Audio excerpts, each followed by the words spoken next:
Road ప్రమాద బాధితులను పరామర్శించిన GMR foundation chairman గుర్రపు మచ్చేందర్. సంగారెడ్డి జిల్లా నారాయణఖేడ్ మండల్ అంబేద్పీర్ల తాండకి చెందిన వలస కూలీలు ఉపాధి కొరకు నేడు కర్ణాటక రాష్ట్రం బీదర్ జిల్లా చిక్లి గ్రామానికి సోయా కోతకు వెళ్లి తిరుగు ప్రయాణంలో తీవ్ర గాయాల పాలయ్యారు. ఆటోను ట్రాక్టర్ ఢీకొని 15 మంది వలస కూలీలు గాయాలు కావడంతో బీదర్ గవర్నమెంట్ హాస్పిటల్కి తరలించారు. విషయం తెలుసుకున్న జిఎంఆర్ ఫౌండేషన్ చైర్మన్ గుర్రపు మచ్చేందర్ హోటిన వెళ్లి క్షతగాత్రులను పరామర్శించి వైద్య ఖర్చులకి ఆర్థిక సహాయం చేశారు. అనంతరం ఆయన మాట్లాడుతూ, ఈ వారంలో ఇది 2వ ఘటన.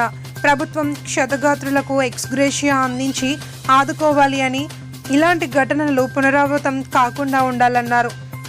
క్షతగాత్రులకు రాష్ట్ర ప్రభుత్వం ఆర్థిక సహాయం అందించాలి అని అన్నారు.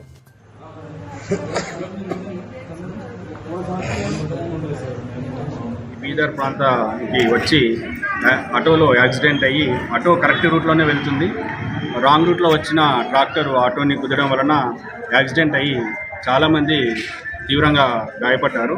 వాళ్ళని పరామర్శించడానికి ఈ బీదర్ పట్టణంలో ఉన్న గవర్నమెంట్ హాస్పిటల్కి మా టీం జిఎంఆర్ ఫౌండేషన్ సభ్యులందరితో కలిసి ఇక్కడికి రావడం జరిగినది. ఇక్కడ ప్రస్తుతం 5 పేషెంట్స్ ఉన్నారు. వాళ్ళు సోనీబాయ్ ఉన్నారు, అలాగే నందినిబాయ్ ఉన్నారు, ప్రకాష్ ఉన్నారు, అలాగే శారదాబాయ్ ఉన్నారు.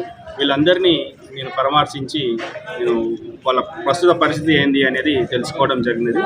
ఈ అందరి పేషెంట్స్ కూడా విపరీతమైన నొప్పులతో బాధపడుతూ ఉన్నారు.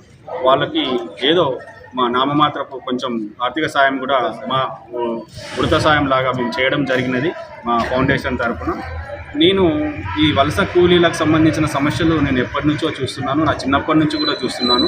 మనకు స్వతంత్రం వచ్చి 40 ఏళ్ళు అయినా కూడా ఈ వలస కార్మికుల యొక్క స్థితులు ఏమీ మారడం లేదు.